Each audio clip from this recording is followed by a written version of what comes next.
নিজের বুকে সৎ সাহস নিয়ে যদি কেউ কোনো কাজ করে ওই কাজে সে সফল হইবই। আর কোনো কাজই ছোট না। তাই বলতেছি, অন্যের উপর ডিপেন্ডেন্ট না হয়ে নিজে কিছু করার চেষ্টা করুন, নিজে স্বাবলম্বী হন। কারণ আপনি যার আন্ডারে কাজ করেন ওই মালিক নিজে কামায় 7 থেকে 8 লাখ টাকা। আর আপনাকে বেতন দেয়, একজনের কর্মচারীর বেতন দেয় 3 থেকে 4 হাজার টাকা। ওই মালিকের 7-8 লাখ টাকার সংসার চলে না।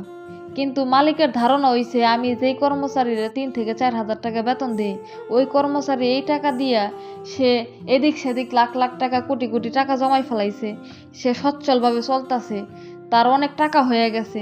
এত টাকা কেমনে করলো, এই টাকাগুলা কই? আবার দেখা যায় কিছু কিছু মাসে ওই কর্মচারীর বেতনগুলো ঠিক মতন দেয় না। কিন্তু তাদের মাথা ব্যথা, এই কর্মচারী গো যেই বেতনটা দেয় এই বেতন দিয়ে আবার কর্মচারীরা আমার সমান সমান না হইয়া যায়।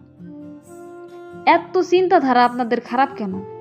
তাই বলতেছি, যারা কর্মচারী আছেন তাদেরকে আপনারা নিজেরা কিছু করেন, নিজেরা স্বাবলম্বী হন, অন্যের উপর ডিপেন্ডেন্ট হয়েন না। এখন ভাই সব স্বার্থের পাগল। আপনি যদি ভাইবা থাকেন আপনার কেউ ভালো চায়, ভালো করব, এইটা আপনার পুরাপুরি ভুল ধারণা।